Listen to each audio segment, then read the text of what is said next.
Simulan ko na po, Mr. President, Yes, with my please. first question on your recent son. Ibinunyag ni Pangulong Ferdinand Marcos Jr. na may mga pangalan na ng kumpanya at kontratista na lumilitaw sa investigasyon ng gobyerno hinggil sa anomalya sa ilang flood control project na tinukoy niya sa kanyang ika-4 na State of the Nation Address. Sa ikatlong episode ng kanyang podcast, sinabi ng Pangulo na malinaw na may kapalpakan sa trabaho ng mga ito sa proyekto ng pamahalaan, lalo na sa flood control project.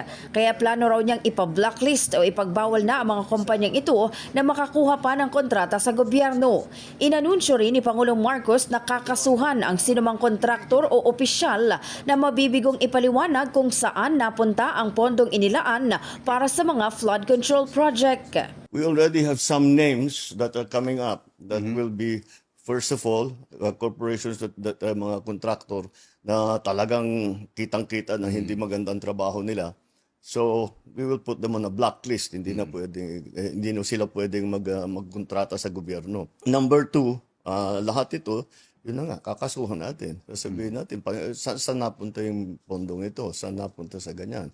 Pag hindi sila makapag-explain na mabuti, we will have to take it to the next step.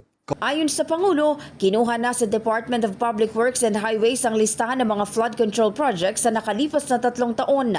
Kabilang ang mga hindi natapos, mababa ang kalidad o hindi talaga naipatupad.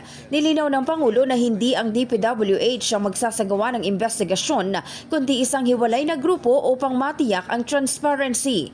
Isa sa publiko rin ng palasyo ang naturang listahan upang makapagsumbong rin ang publiko ng anumang irregularidad. Hindi talaga DPWH. Hiningi lang natin, hindi nang hiningi, kinuha na natin yung listahan. Kaya yung mahalaga doon sa aming pinag-usapan na isa sa publiko natin.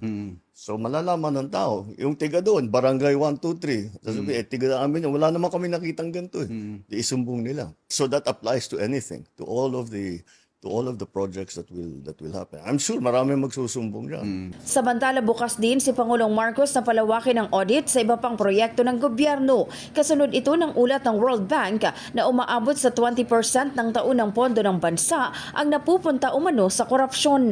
Pagtitiyak ng presidente, walang sisinuhin sa pagpapanagot kahit kaalyado niya man sa politika ay hindi niya kukonsintihin kung mapapatunayang sangkot sa anomalya.